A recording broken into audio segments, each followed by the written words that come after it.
guys, my name is Stephanie Brown and you're watching Creative Guzzle. Now that the Halloween season is upon us, Netflix has been adding a bunch of horror movies for subscribers to enjoy. Some of them are scary, some of them not so much. But they all have one thing in common. They all have monsters.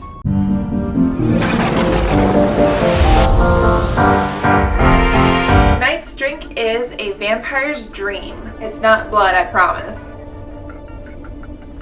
Ooh, that's good.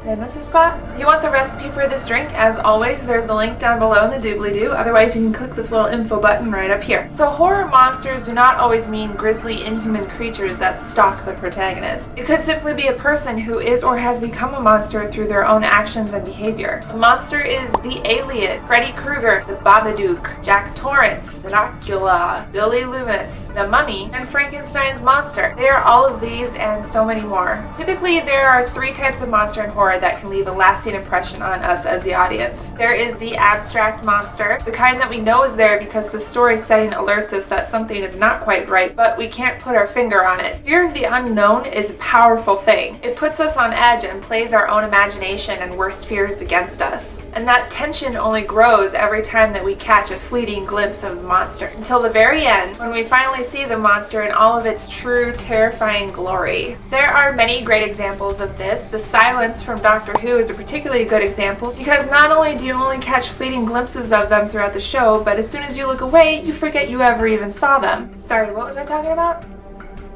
The second type of monster is the type that either represents the worst aspects of the protagonist or brings out the worst. As Extra Credits points out in their own video about monsters, zombies are a great example of this type. In the scariest zombie movies and shows, the characters must often sacrifice their own humanity in order to ensure their own survival in this rotten world. This type of monster serves to show that the protagonists themselves might really be the monsters of the story. Then there is the monster that represents the worst aspects of human nature, the parts that scare us the most. It's a very difficult type of monster to pull off, but it's how a lot of the most classical monsters came to be. Werewolves represent our tendency to rage easily. Vampires represent gluttony and desire, our fear of widespread disease.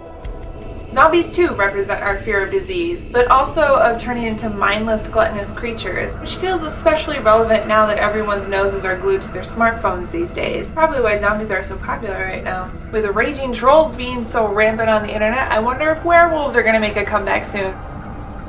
But on their own, these monsters really aren't that scary. I mean, sure, they can be grisly and visually spooky, but not scary. What makes them scary is their relationship with the protagonist, and how much more powerful they appear to be than her. It's usually a her. The protagonist, which is somebody who is typically perfectly normal and easy to relate to, must feel incredibly underpowered and small in the face of their monster, in order to make their victory or defeat against the monster even more compelling. Truly terrifying horror isn't just a series of jump scares and gruesome death scenes. They may scare us in the moment. Not me personally, I don't get scared by horror movies, but they don't leave a lasting impression. The really scary horror is the kind that shows us something about ourselves, either through the protagonist or the monster, that we don't want to see. So what are some of your favorite horror monsters? Let me know in the comments down below. And if you like this video, please hit that thumbs up, share it on Facebook or Twitter or wherever you like to haunt. And if you haven't already, please subscribe so you can stay on top of upcoming Creative Guzzle videos. And whatever you do, don't fall asleep.